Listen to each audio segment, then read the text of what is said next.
Hello and welcome to evolvingdeveloper.com. This is Travis, and I'm going to talk about another game I made in 2015. This is actually the last game I made in 2015. I was going for one game a month, ended up only doing five. This is Tactical Space Combat. It was a really fun game to work on. The game is what the title says. It's a turn-based tactics game with a space theme and really combat-centric. We'll do a quick demo of a quick game. I'm not doing, you'll notice that PvP button, I'm not doing a player versus player game because I'm the only one playing this game and it's hosted locally. It's get a turn limit of 30 for a single game. You've got units you can select and it shows you where they are on your map. The little squares represent your units. The big squares represent their vision radius. You choose to take actions with a unit. You can move it. You could charge the shields. If the shields are down, you can select a weapon, and if you have any targets available, they'll come out down here. And I'll give a demo of shooting. So you select your weapon, and the weapons have a range, and any target in range comes up here. So once they've fired, they change color. You can only fire them once per turn. So the AI for this isn't super intelligent. I think it tries to move a little towards the opponent. It's been over a year since I worked on the AI for this game, and I haven't looked at the code recently. Just wanted to do a demo of it so I wouldn't forget about it. But that's basically the game. You notice they shot this ship. I can charge up the shields. I can go in closer and take a shot. That's the basics of the game.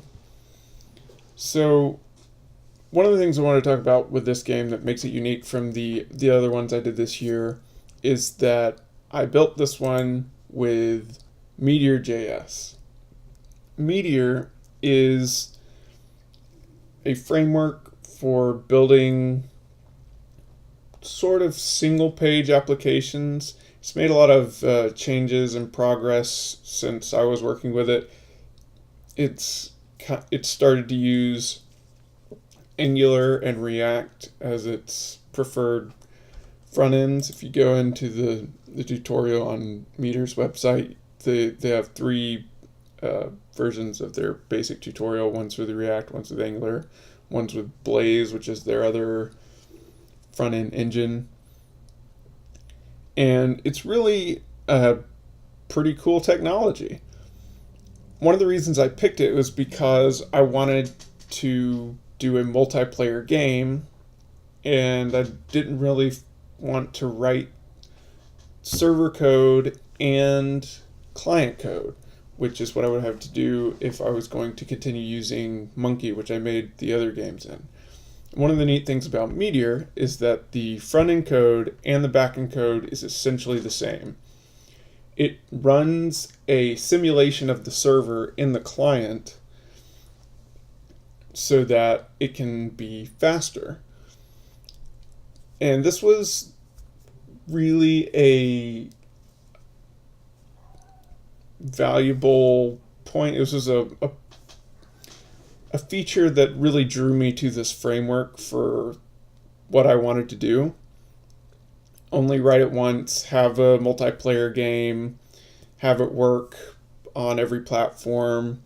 And also I was considering doing mobile at this time, and Meteor has stuff where you can compile it down to a mobile app using Cordova because it's just JavaScript, HTML, and CSS. I didn't end up doing that, but it was a possibility. That was the reasons I chose the platform. I do think, looking in hindsight, that it was a little bit of a mistake being early on in making games to switch the languages that I was working with. I wasn't super familiar with JavaScript when I started doing this. Ended up taking longer than I expected, especially since I wanted to get multiplayer working. And some other things came up, and the development time for this one really dragged out and ended up being the last game that I made in 2015. But it was tons of fun. Meteor was great to learn. It's a really awesome technology if you're looking to do a website or some sort of single page application or even a multi page application. And it's really clean and fun to work with.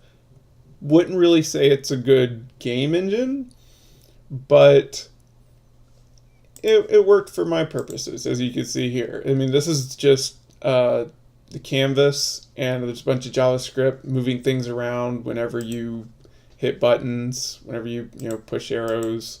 It takes these numbers. Well, it's got numbers kept for each unit, and it tracks them, and it draws them on the canvas, and it draws the other squares around them. Lots of fun. Probably wouldn't go back to using Meteor again for a game, although if you want to, hey, you can see you can make a game with it. You can make a game with pretty much anything. Anyway, this is Travis from evolvingdeveloper.com. This is Tactical Space Battle, and this is the last game we made in 2015. Talk to you next time.